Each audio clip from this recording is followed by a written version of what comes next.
සීමාවෙන් හා YouTube නාලිකාවේ තවත් අලුත් වීඩියෝ එකකට ඔයාලා හැමෝම ඉතාමත් ආදරයෙන් ගෞරවයෙන් යුක්තව පිළිගන්නවා. ඉතින් අද මම කතා කරන මාතෘකාව උතුම් පිරිසිදු ගෞරවාන්විත ගැහැණිය කියන ටැග්ලයින් එක යටතේ තමයි කතා කරන්නේ. ගොඩක්ම මේ වීඩියෝ එක අපිව බලන නංගිලාට සහ අක්කලාට නැන්දලාට ගොඩක්ම බර වීඩියෝ එකක්. ඉතින් මම මේ කතාව මේ විදිහට ඉස්සරහට අරගෙන යන්න. අපේ සමාජය ගත්තොත් කාන්තාව කියන තැන මොන පදනමක්ද තියෙන්නේ? මම අදහස් කරන්නේ පුරුෂාධිපත්‍ය මූලික සමාජයක් දකුණු ආසියානු රටවල් වල බහුතරයක් තියෙනවා. කියන්නේ පුරුෂයා මූලික කරගෙන හැදිච්ච සමාජයක්. එතකොට පුරුෂයෙකුගේ ඕනම තාඩන, පීඩන, වාචික,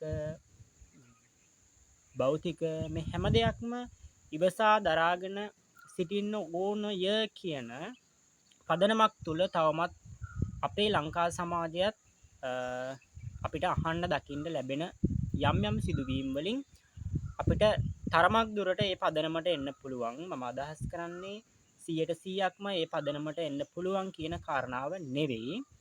යම් මට්ටමකින් අපිට ඒ පදනමට එන්න පුළුවන්. තවමත් නොදියුණු සමාජීය මට්ටමක් ඇතුලේ කාන්තාවන්ට සම මට්ටම නෙවෙයි මම කතා කරන්නේ. ඔවුන්ගේ මූලික අයිතිවාසිකම් පවා සිදුවෙනවාද කියන ප්‍රශ්නයක් හරියට ගවේෂණය කරොත් සමාජීය වශයෙන් ප්‍රශ්නයක් තියෙනවා. ඉතින් මේක බලන නංගිලාට, අක්කලාට, නැන්දලාට මේ තුලින් මම යම් පණිවිඩයක් ලබා දෙන්න ලොකු ප්‍රවේශයක් ගන්නවා. ඉතින් හැමෝටම මේ පණිවිඩය ගන්නා ලෙස ඇරයුමක් කරමි. අද වර්තමාන සමාජයේ ගත්තොත් බහුතරයක් තරුණ වයසේ ගැහැණු ළමයි, තරුණ වයසේ නංගිලා හෝ වේවා, තරුණ වයසේ අක්කලා හෝ වේවා රටේ ආර්ථිකය ශක්තිමත් වෙන විදිහට පෞල් භූමිකාව ශක්තිමත් කරන්න සැලකිය යුතු ලොකු මෙහෙවරක් සිදු කරගමින් යනවා සහ අපිට දකින්න ලැබෙනවා. මම ඔවුන්ට කතා කරන්නම් මේ විදිහට. ඔබට පිරිසිදු ගෞරවාන්විත ගැහැණියක් වෙන්න පුළුවන්. හැබැයි එහෙම වෙන්න නම් ඔබේ ආකල්පමය වශයෙන් ඔබේ ක්‍රියාකාරකම් මේ හැම සියලු සිදුවීමක්ම හරිම පිරිසිදු විය යුතුයි. මම මේ අදහස් කරන්නේ සමාජයේ ඔබේ භූමිකාව තහවුරු කර ගැනීමටවත්, සමාජයේ ඔබේ ස්ථානය රැක ගැනීමටවත් නොවේයි. පෞද්ගලිකවම ඔබට ඔබ තුලින් ආත්ම ගෞරවයක් සහිතව මේ සමාජයේ කකුල් දෙක බිම තියලා ඉස්සරහට යන්න නම් අනිවාර්යයෙන්ම ගැහැණිය කියන තැනදී ඔබ අනිවාර්යයෙන්ම තමා තුලින්ම තමාව ගොඩනගා ගත යුතුය. පිරිසිදු අධ්‍යාපනයක්, බාහිර ක්‍රියාකාරකම්, සමාජීය දැනුමක්, අත්දැකීම් එක්ක තමා තුලින් තමා සමාජයත් එක්ක ගනුදෙනු කරද්දී යම් බැරියර්ස් සහ මේ වගේ නොයෙකුත් කාරණා වලින් ඔබට පුළුවන් ඔබ තුල ඔබේ ස්ථානය ඒ ආකාරයෙන්ම පවත්වාගෙන ඉස්සරහට යන්න. ඔබට පුළුවන් ඔබේ භූමිකාව තව තවත් සක්සුදක්සේ ඔබ තුලම තහවුරු කරගන්න. අධ්‍යාපනය කියන තැන ඔබට හිණි පෙත්තටම ය아가න්න පුළුවන් නම්, යන්න පුළුවන් නම් ඒ අවකාශයේ මේ වන විටත් ඔබ තුල තිබෙනවා නම් අනිවාර්යයෙන්ම ඒ දේ මිස් කරන්න එපා. මොකද ගැහැණියකට තියෙන ලොකුම ආභරණය විදිහට පෙන්වලා දෙන්න පුළුවන් අධ්‍යාපනය.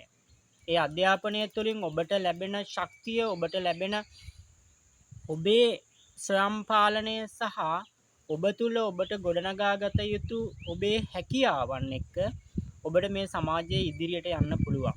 ඒක පෞද්ගලික සංවර්ධනය වෙනුවෙන් තා ලොකු කාරණාවක්. ඒ විතරක් නෙවෙයි, සමාජයත් එක්ක ඔබ ගනුදෙනු කරද්දී අනිවාර්යයෙන්ම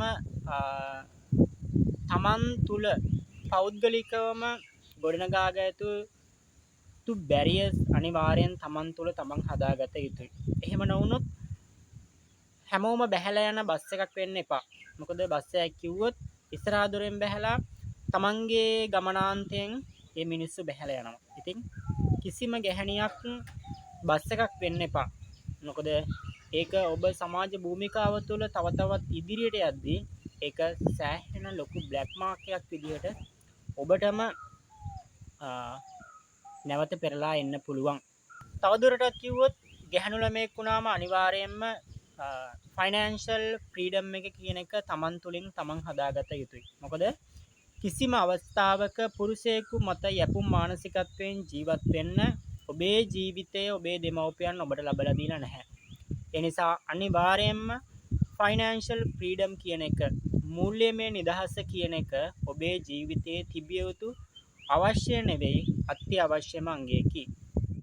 ඒ හරහා ඔබට පුළුවන් ඔබේ ආශාවන් ඔබේ බලාපොරොත්තු ඔබ තෘප්තිමත් වෙන දේවල් ඔබ තුලින්ම ඔබට ගොඩනගා ගැනීමට යැපුම් මානසිකත්වයකින් තොරව ඔබේ ජීවිතය තවදුරටත් ඉදිරියට අරගෙන යන්න ඔබට ඒක අනිවාර්යයෙන්ම පහසුවක් වෙනවා. ඒ වගේම තමන්ගේ හැකියාවන් මොනවද කියලා හඳුනාගෙන තමන්ගේ හැකියාවන් තව තවත් දියුණු කරලා හැකියාව තුලින් ඔබේ ජීවිතයට වටිනාකමක් ගන්න ඔබ අනිවාර්යයෙන්ම කටයුතු කළ යුතුයි. මොකද අපි හැමෝටම හැකියාවක් කියලා දෙයක් තියෙනවා. අපි හැමෝම වඩා වැඩිපුර දක්ෂ දෙයක් තියෙනවා. ඉතින් මේ දක්ෂ දේ හඳුනාගෙන ඒ තුලින් ඉස්සරහට යන්න නිරන්තරයෙන්ම කටයුතු කරන්න. තවදුරටත් කතා කරොත් සංස්කෘතික මට්ටමින් කොටට ඇඳීම විවිධ ආකාරයෙන් විලාසිතා කිරීම අපේ සමාජය ගත්තොත් එහෙම සංස්කෘතික කියන කොටසට දාලා කතා කරොත් සමාජයේ විසින් බැහැර කරන ලද කටයුත්තක්. හැබැයි ඔබට පුළුවන් ඔබේ ආශාවන් ඔබේ විලාසිතාවන් ඔබ තුලින්ම සිදු කරන්න. අන්න එතකොට කවුරුත් ඔබට මම විශ්වාස කරනවා ප්‍රශ්නයක් කරන්න නැති වෙයි කියලා. ඒකට හේතුව මොකද? ඒ සියලු දෙයක්ම ඔබ විසින්ම ගොඩනගාගත්තු දේවල් නිසා.